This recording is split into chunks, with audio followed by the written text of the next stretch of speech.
In one of the episodes that I was in '97, and I've tried to find it so I could actually show proof, but I can't find it. It looks like I made one of the most miraculous tackles of the bad guy running that you've ever seen. What they failed to show is I'm actually tripping over the curb as I'm trying to run around my car. And I bounced off of the hood of the patrol car and hit the guy, and he fell down. They didn't pan to see me limping away looking like I was in terrible shape. My second time that you get to see it is when they were in a chase. Salem County had a chase coming through Valdosta, and all you see is a black and white police car lose control and start swerving all over the place, cutting in front of them and trying to get out of the way. That was me. I had two different appearances on that show, only one that you could see me. So I say that to say there's so many stories that we can stand here and share. There's one thing about individuals in public safety, we're really good at storytelling.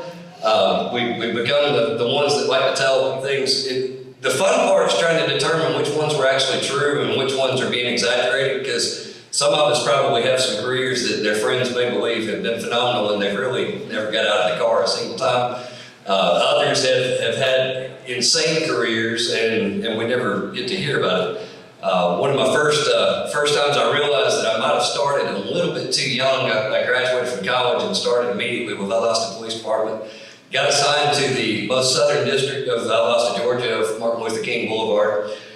Responded, the very first call was a shooting. Thought I was going to actually have to pull the trigger on my very first call, and it leveled out and calmed down, and got called a few weeks later to a large party where if you were to have panned the crowd, it would have been very easy to identify me. I was a young 22-year-old white male, and I was at a party where there were no other white males, period, more or less a 22-year-old that walked in, and one of the guys got up and said, "Well, Opie, what you gonna do about it?" And I decided at that point in time that they outnumbered me significantly. I think I would sit back and wait on some backup, but the more I evaluated that Opie never was the one in law enforcement. It was Barney would have been appropriate, any of the others would have been appropriate, but somehow I was Opie from that point in time. Got to enjoy a great career. I think I've got some of my fondest memories come from my time serving. Some of my fondest memories of the most exciting things and some of the most difficult things. One or two more on the funny side, and then we'll try to transition in a minute. But I went to a domestic call one time and responded. There was an elderly gentleman sitting on the porch. He couldn't have weighed 90 pounds. Very, very small, thin-framed guy, and he's just beat. He's black and blue. He's been beat up really bad. I walked up to decide I'm going to learn what happened to this poor individual. He's been jumped by somebody, and he immediately starts saying she didn't mean to do it. She really has a good heart. She didn't mean to do it. I'm asking him a few more questions, and he said, "Look, she's just taking a shower. If you can go ahead and leave, I don't know why my neighbor's called." And so as I'm talking to him, she came out straight from the shower. Soaking wet. There was at least 400 pounds of soaking wet, walking out, not a stitch of clothing on. And she commences to start punching him in the face while I was standing there. This is after the family violence laws really had just took effect. And so, you know, as a rookie police officer fresh out of the academy, we have to make an arrest if the crime's being committed in front of you. I just didn't think this through as to how I was going to grab the soaking wet 400-pound lady. And at the time, I was actually really thin. I know I had hair and I was thin. So I went to try to make the arrest on my own with the large naked lady in the front yard of their house on Martin Luther King Boulevard, and got one handcuff on before she decided that I was not going to be the guy that took her to jail. And she started throwing me around the yard while I held on to one handcuff and she held on to the other, and told me what she thought about me and my race and my profession and everything else for a while. And I could hear a siren coming and thought that the cavalry's here, this is going to be so wonderful. And as she was throwing me around, I saw my captain get out of his car and commence to fall over the hood of his car laughing, and never came to help me. He just leaned up on his car and laughed for about 5 minutes. She finally got tired. I got her handcuffed and tried to beg her to let her get dressed before we went to jail, and she decided that if I was going to arrest her that way, that's how she wanted to go. So we wrapped her in a sheet and somehow got her into the car and got her down the road. My captain was playing the video the next morning at our shift change, and so the whole shift had a chance to get a good laugh out of me being a drone all over a yard in Valdosta, Georgia. It was quite a moment for sure. So I tell some of these stories because some of these stories are funny. I do remember some of the other things that occurred. I remember the first time having to perform CPR, and nobody really informs you, or if they did, I didn't pay attention, of the challenges that could come, the noises that you're going to hear the first time, what rib cartilage sounds like. So I freaked out thinking that I had just crushed and killed a poor individual one time. I remember the first time I performed CPR and it was successful, and having an opportunity to go to the hospital a couple weeks later and actually sit down and have a conversation with a gentleman that was not alive when we arrived on the call. I remember the first time I responded to a fire call in a police car and made the ultimate mistake of thinking that I was going to save the day with my small 1-pound fire extinguisher. As I jumped in and grabbed my small fire extinguisher to run up to the house, I realized as the 5 fire engines pulled in behind me that that's where I was going to be for the remainder of my shift, because there's no way to leave once all the fire hoses got ran. Quickly learned that I was not built to be a fireman, because although I will run toward a gunfight any day of the week, I'm not running into a fire. I spent some time with some of our outstanding men the other night on a forest fire up on Bird Mountain, and the smell of smoke for about an hour made me realize that I don't even want to go camping again, I don't think. So they do a fantastic job. But one of the questions as you tell some of these stories, everybody just wants to know all the fun and exciting stuff. But there's another side to it. There's the side that you don't actually get to see, and unfortunately most of you that are in this room that work in this field do have to see it. See, I also remember the first time that I had to pull a child out of a car that didn't make it. I remember the first time I had to sit on the side of a road and hold a child's hand whose mom just died in a car wreck. I remember the first time I've had to go knock on a door to let somebody know by changing their life forever that their loved one's not going to be coming home that day. I know what it's like to have to listen to the radio as one of your coworkers is screaming for help on the radio because 2 officers have just been shot and you can't get there fast enough.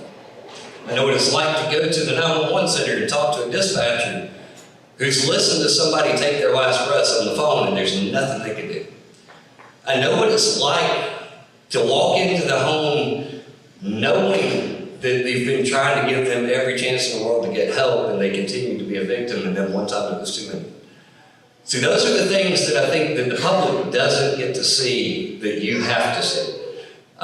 You have to encounter. You have these memories of things that go. And I just think through my career, and most of my career was actually on the administrative side, so I have not had to encounter what most of you guys. I think of someone like Captain John Cagle, who retired from the GBI, who only worked the bad things, who only got to see the absolute worst of the worst. He didn't have the opportunity to get to deal with some of the positives.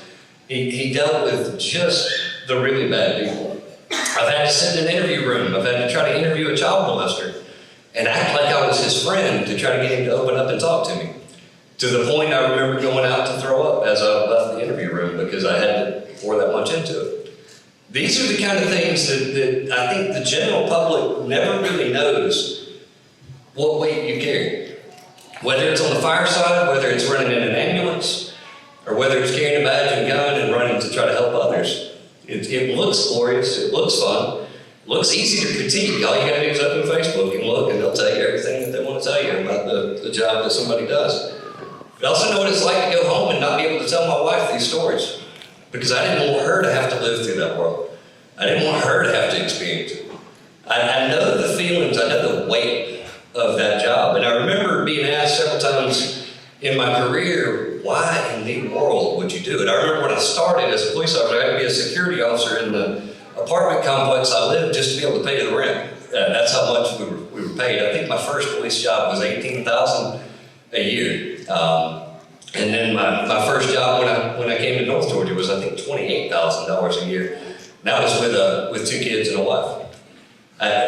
People would come up to you and say, why in the world would you do this? We had a comment recently get posted following the fire over the weekend after he met with several of our firemen, bragging on the incredible job that they did, but saying, I cannot understand for the life of me why somebody would do this job. And I think if each of you get asked that question, it's actually really hard to answer. It's one of those questions when somebody comes up to you and says, why would you do this? There's sometimes you might have had some kind of an excitement, But for me, I think one of the things, and I believe it's true for many of you, is it's a calling. I know there's so much time that we spend on thinking about people being called into ministry or called to preach or called to, and they don't think about the fact that God created every one of us uniquely. He created every one of us with a skill and ability, with something inside of us, and in that He places a calling for us to live as to how He created us. I know I'm not going to preach a sermon, but I do have one verse. In Isaiah 6:8, you've got the prophet Isaiah recording this conversation with the Lord. It says, "And I heard a voice of the Lord saying, 'Whom shall I send and who will go for us?' Then I said, 'Here I am, send me.'" I'd love to see that get added to every single time that you have to take your oath to take a professional job as a fireman, or as an EMT, or as a dispatcher, or as a deputy sheriff, or as a police officer, to where the first thing you say is, "Here I am, send me." Because it takes a call. It's somebody that's heard somebody say, "Whom shall I send? Who's going to go? Who's going to do this?" And it's raising your hand to say, "Here I am." The next time you listen to, and I know that they're done on a regular basis as new employees are brought into these different fields. You take an oath, you swear to uphold the Constitution of the United States, you take an oath to uphold the Constitution of the state of Georgia, to defend all its laws, to defend all its citizens. But you're also answering a calling that God has put on your life. You're saying, "I know that you have built me, you have wired me, you have equipped me to do an amazing thing, and I want to make a difference, and I want to use my life to do something different." You get a chance to every moment of your life in your career to make a difference.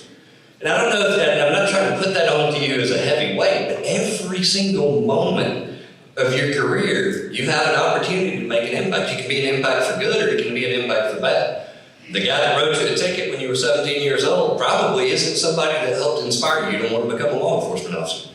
But the guy that stood there and walked you through and told you about how he was trying to save your life and gave you a break may have been the one that inspired you.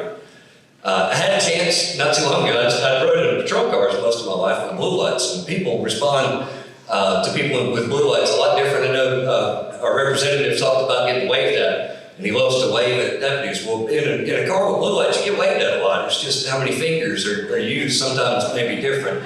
A lot of people used a single finger wave, and so you had an opportunity. Had a chance later in life, after I first got elected, to ride with one of our firemen in a parade in a fire truck. And it was the coolest thing in the world because everybody looked like they liked you. They all looked up and they grinned. I don't know if it's the difference between red lights versus blue lights, and psychologically it might do something to you, but everybody looked like they really, really liked the fire people that were coming because they want to see you show up at every time. A lot of times they're a little bit more nervous when they see the blue lights coming their way. But in that chance of getting to do it, you realize that every time you have an encounter, you have a moment that you can use to do something incredible. I know as we talk about all these different stressful situations, you know, they talk about sometimes stress can lead to addiction and can lead to other problems. So I've got to share, I'm going to confess just a little bit of something in my life, and I hope you can just kind of bear with me as I try to confess through this. I have an addiction to singing shows. American Idol, The Voice. I have this addiction to watching. I say that kind of jokingly. I really don't have much shared deep confessions of addictions while I'm standing here. I love to watch the audition phases on all of these different competition shows. I like to watch it because it's people that have a moment. And I guess I get kind of excited when some of them live in the moment and you get to see them shine and you get to see them do something incredible. It's also a little bit humorous when you see them bomb miserably in the moment. And that's my sick side that comes out. But I love to watch these different people live in a moment. And I was thinking through it the other day as I was watching The Voice with the new judge, Snoop Dogg. Anybody hooked on this one yet? Listening to Snoop give inspiring words to these outstanding singers that are not trying to come and go through and do. But I'm watching as people have their moment. And they have their moment to either shine, they have their moment to flop, but they were willing to stand up and say, I want to step into this moment and see what can happen. And as you kind of think through these ones that you're watching to see, they only have one chance to actually make a difference. The difference between that and the profession that you take is you have multiple moments every single day. Every single encounter, you have an opportunity to shine, and you have an opportunity to completely transform somebody's opinion of what's there. It's not like what Eminem said, where you only have one shot. You get a shot every single day. You have one moment after another after another. And I want to encourage each and every one of you to not only live in those moments, to make every single one of those moments count.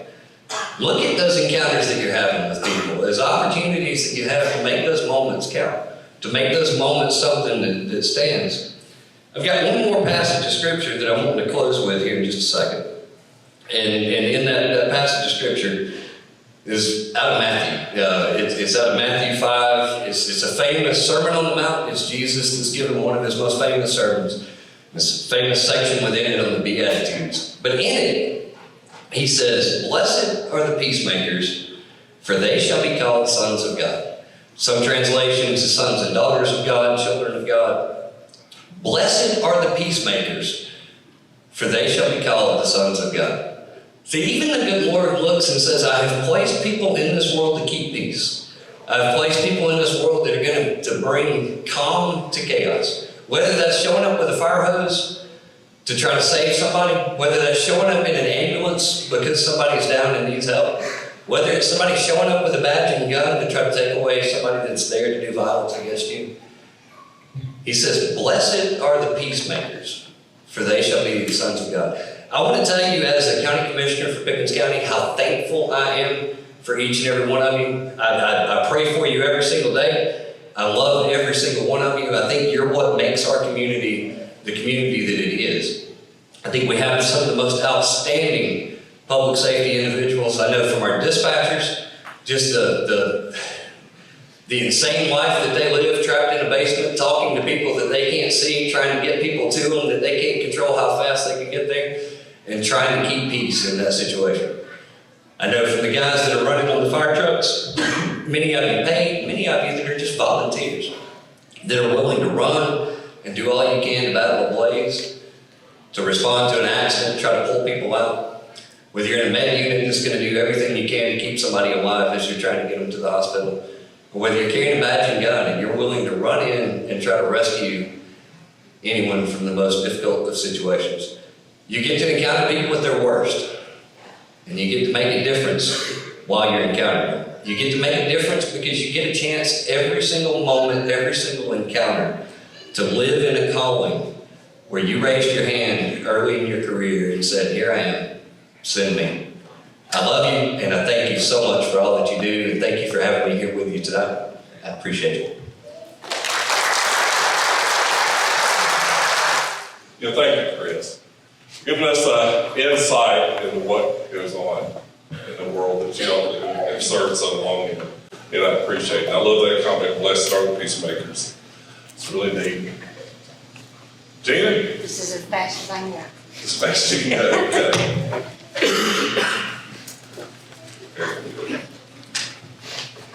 Everybody see me?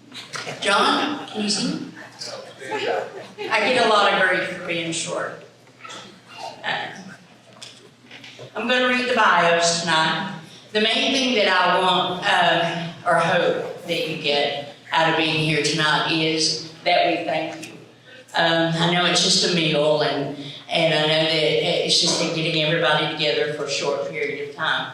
But I do want you to know that we really appreciate everything that you do every day. So what I'd like to do is read the bios, and I didn't shorten any of them. So, if you'll, okay. If you'll come up this way, Michelle will give you your award, and then we'll have a picture taken with Rick and Kris. And thank you, Kris. That was great. I appreciate everything. Okay. First one is Bentry Public Safety, Corporal Shane Butler. Bentry Public Safety has selected Corporal Shane Butler as Employee of the Year because of his exceptional service to the community and department throughout 2024. Corporal Butler grew up in the village of Norwich, Ohio, and moved with his family to Bentry in 2020 after graduating high school. He obtained an associate's degree in business management in 2022 while working for Walmart. Corporal Butler is an avid fisherman and used his skills while off work, this has amazed me, to amass a following of almost 299,000 people on his fishing TikTok page. In January 2023, Corporal Butler expressed an interest in public safety, left his job at Walmart, and joined the Bentry team. Corporal Butler quickly demonstrated great work ethic, attention to detail, strong communication skills, and other leadership qualities. For the first half of 2023, Corporal Butler worked extremely hard to earn his EMTR and volunteer firefighter certifications, all the while functioning as a gate operator on A shift. Corporal Butler demonstrated tremendous control over all gate and office activities while still responding to fire and medical calls. He was promoted to corporal in late 2023 due to his outstanding work product. Corporate Butler is known as the one-man band of Bentry Public Safety due to his diverse skill set and strong multitasking skills. Corporal Butler consistently demonstrates a teamwork mentality, willing to work countless hours to fill vacancies as they appear, many times without notice. He has responded from off-duty to many critical incidents, including fires, medical calls, and widespread storm-related damage. Corporal Butler continues to earn more responsibilities within the department. He is now in charge of all gate operations, including the training of new employees and assistance with tasks normally reserved for upper management. Corporal Butler is also involved with community events, including Public Safety Day and Bentry youth programs that teach fishing skills. Corporal Butler is an integral part of the team and approaches all assigned duties with intelligence, thoroughness, and care. He serves as a tremendous example to fellow Bentry employees. Corporal Butler is well deserving of the honor to be named Bentry Employee of the Year 2024.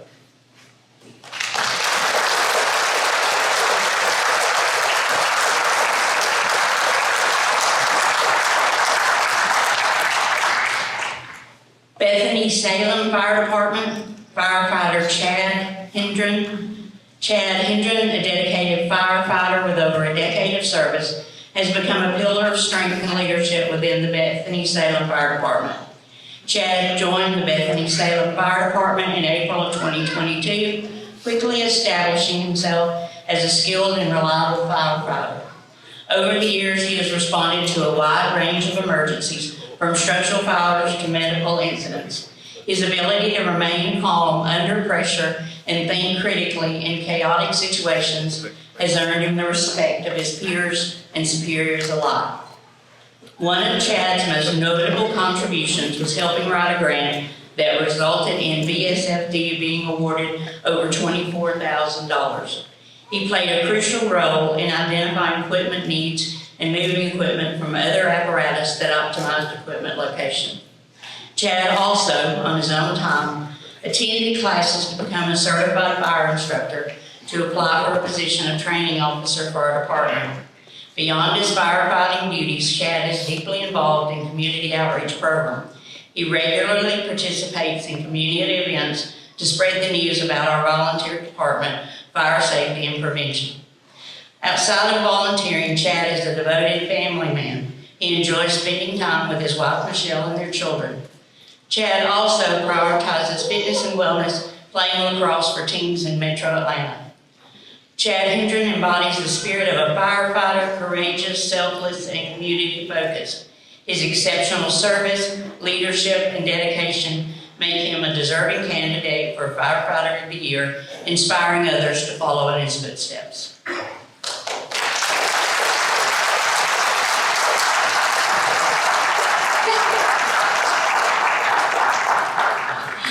That's too cute.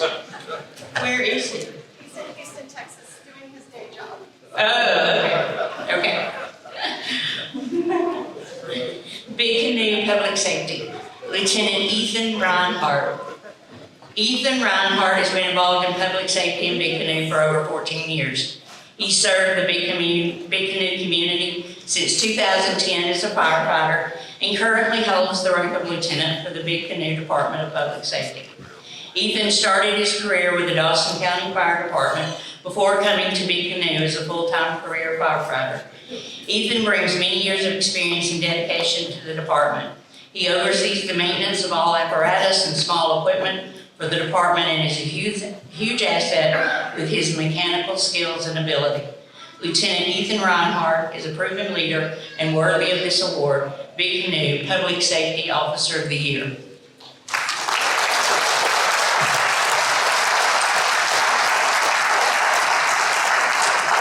Is he not here? No? Yeah? Huh? No? Is somebody here from Big Canoe? No? Okay. Okay. Chattahoochee Technical College Public Safety Officer Adrienne Scott. Officer Adrienne Scott, we feel as though your work ethic, team player mentality, leadership, and the way you perform your duties with skill, expertise, and innovation make you a standout choice for this year's award. Officer Scott started her law enforcement career as a communication officer in 1995. Officer Scott knew then that she wanted a career in law enforcement. Her continued dedication to Chattahoochee Technical College and her community reflects who she is on and off duty. Officer Scott's career began at East Point Police Department, where she then worked for Douglas County SO, Kennesaw Police, and also Milton Police Department. She began here at Chattahoochee Technical College Police Department in 2018, where she helped at the Appalachian campus and is currently at the Canton campus. Based on her prior experience of over 20 years, Officer Scott has shown on multiple occasions that she's a police officer that everyone loves. She's an outstanding employee who will always help others and go the extra mile to make sure that the Canton campus is covered, even if it is outside her normal schedule. Officer Scott is also known to assist at other campuses when asked. I've taken the time to speak with several employees at her home campus, and they had nothing but great things to say about Officer Scott.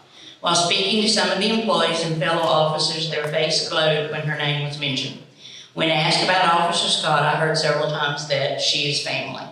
The Canton campus is a large family, and we are honored that Officer Scott is here to help protect us in the community.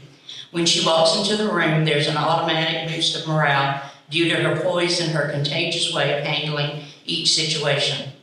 On her off time, she enjoys spending time with her family, crafting, and Adrienne spends time with her farm animals and loves being outside. Adrienne has also completed races and commits herself to excellence. All of us at Chattahoochee Technical College Police Department are honored to know Adrienne and hope to see her dedication to the Chattahoochee Tech family continue for years to come. Adrienne is an asset to our department and to the entire Chattahoochee Technical College community.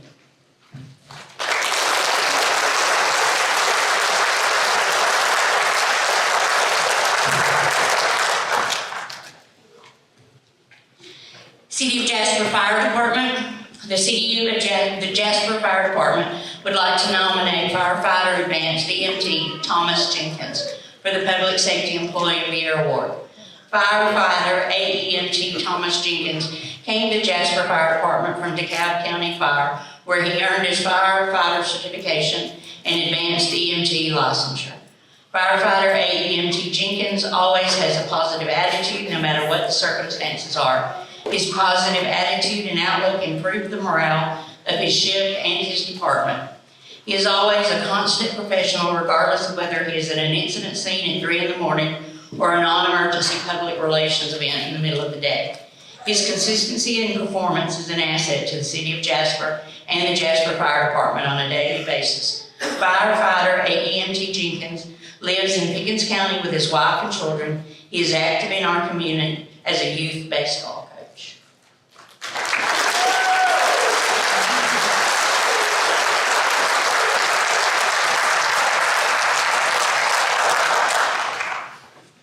City of Jasper Police Department. Caleb Steed is a police officer in the Jasper Police Department. He's been working with this department for the past 2 years.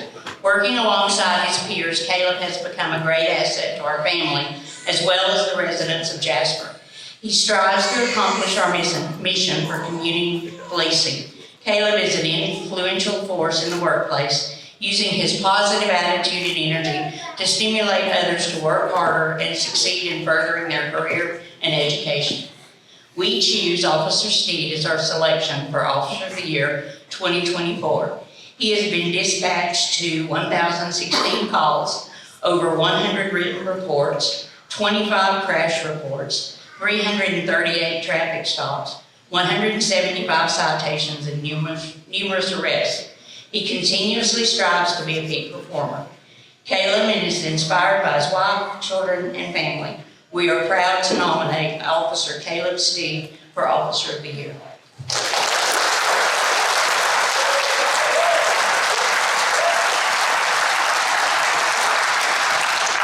See, it's all those tickets. I want y'all to remember this face so that maybe,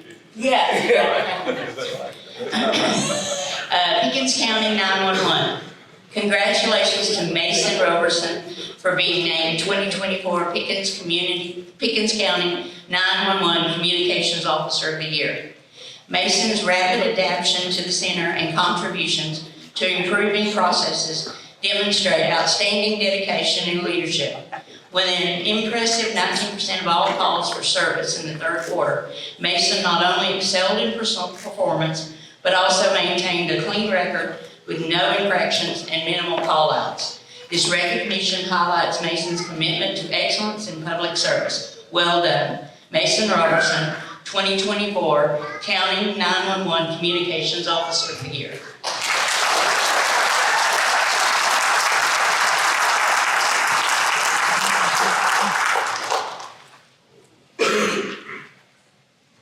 Pickens County Fire Rescue, Captain Keith Elrod. Pickens County Fire Rescue nominates Captain Keith Elrod as our Officer of the Year. This year, Captain Elrod stepped up in many ways to help our department keep up with our educational requirements and our growth. He has accepted the role of our training officer, which has ensured our training has been delivered throughout this year in a timely manner. Captain Elrod's motivation has driven him to construct training props at our Station 5 training area that will enhance annual training. He's organized, coordinated, and helped instruct the training curriculum of our most recent rookie class that is currently being conducted each week. Our logistics section now operates much more efficiently than in years past due to his organizational skills. He took the lead with our hydrant maintenance and training program, which ensured documentation was properly reported for our recent ISO inspection. Captain Keith Elrod is a true asset to this department. He's earned the honor of Officer of the Year for Pickens County Fire.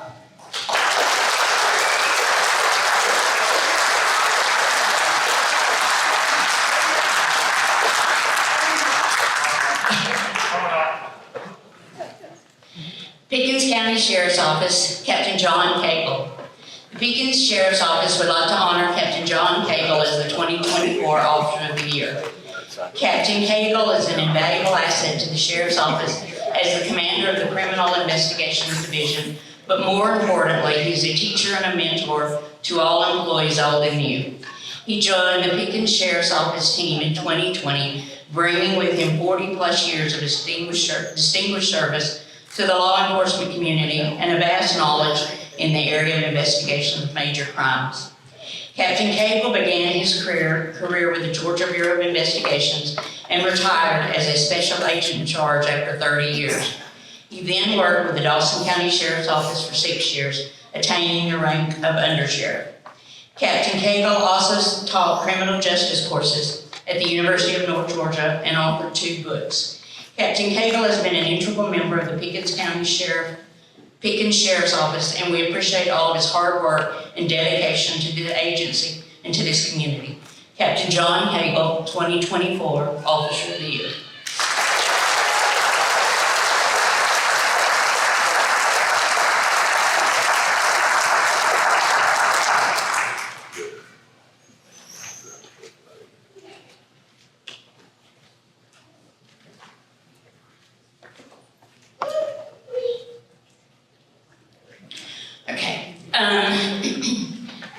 The Medal of Valor is an award. People nominate different officers for the Medal of Valor. And we would like to honor our 2024 Medal of Valor Award recipient, Lieutenant Matthew Bagley.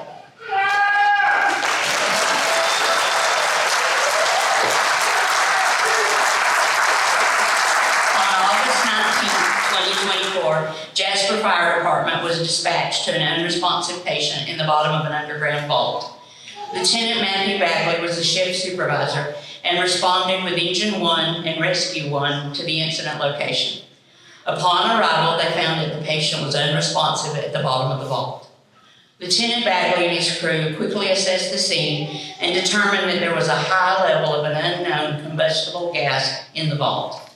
Based on the situation and the facts at hand, Lieutenant Bagley knew that time was not on the side of the individual in the vault, and to save their life, quick action had to be taken. Lieutenant Bagley donned his PPE and made entry into the confined space. He placed the patient in a harness and manually hoisted the patient out of the confined space with the help of his crew. The patient was then transferred to Pickens County M11, where Pickens County Fire and Jasper fire personnel worked together to provide life-saving medical care. The patient ultimately made a full recovery. While the outcome was a result of the combined efforts of all public safety personnel on the scene, Lieutenant Matthew Bagley's actions and decision to make a quick entry into the confined space with a confirmed high level of combustible gas ultimately resulted in a positive outcome for the patient. Lieutenant Matthew Bagley, Medal of Valor recipient, 2024.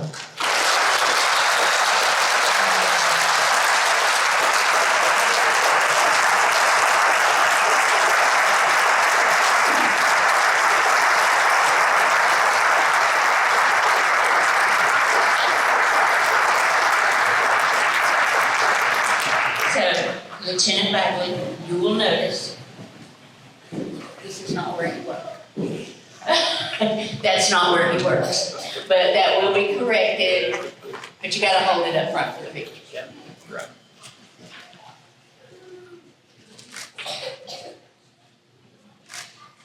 I want to thank everybody for being here tonight. I hope that you enjoyed it. Stay, take pictures. Again, we really appreciate everything that you do. And remember this face. Okay?